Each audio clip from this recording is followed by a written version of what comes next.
வணக்கம் தமிழ் மக்களே, இன்னையோட சினிமா அப்டேட்களை பார்க்கலாம் வாங்க.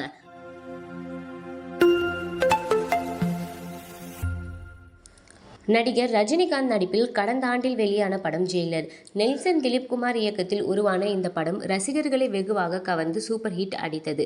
படத்தில் ரஜினிகாந்த், ரம்யா கிருஷ்ணன், வசந்த் ரவி, மோகன்லால், சிவராஜ்குமார், ஜாக்கி ஹெராப் உள்ளிட்ட நடிகர்கள் லீட் கேரக்டர்களில் நடித்திருந்தனர்.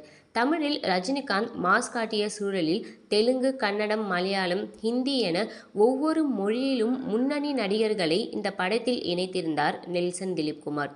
இதுவும் இந்த படத்தின் வெற்றிக்கு மிக முக்கியமான காரணமாக அமைந்தது. இதில் சிவராஜ்குமார் சில நிமிடங்களே வந்த போதிலும் அதிகமாக ஸ்கோர் செய்து ரசிகர்களை கவர்ந்திருந்தார். இந்நிலையில் இந்த படம் சர்வதேச பாக்ஸ் ஆபீஸில் 600 கோடிகளை தாண்டி வசூலித்து மாஸ் காட்டியது.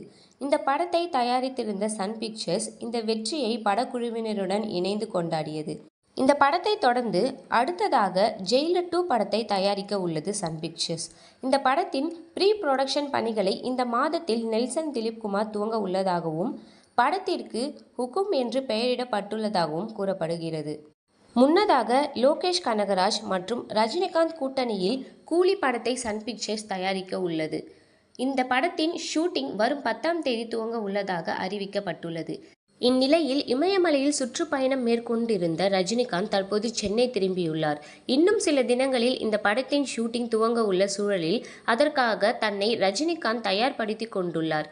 இதனிடையே ஜெயிலர் 2 படத்திற்கான வேலைகளை நெல்சன் இந்த மாதத்தில் துவங்க உள்ளதாக கூறப்பட்டுள்ள சூழலில் படத்தின் ஷூட்டிங் இந்த ஆண்டு இறுதியில் துவங்க உள்ளதாக தெரிவிக்கப்பட்டுள்ளது. இந்த படத்தில் பிரபல தெலுங்கு நடிகர் நந்தமுரி பாலகிருஷ்ணா ரஜினிக்கு அடுத்தபடியாக முக்கியமான கேரக்டரில் இணைய உள்ளதாக கூறப்பட்டுள்ளது. இந்த படம் குறித்த அறிவிப்பு விரைவில் வெளியாகும் என்று எதிர்பார்க்கப்படுகிறது.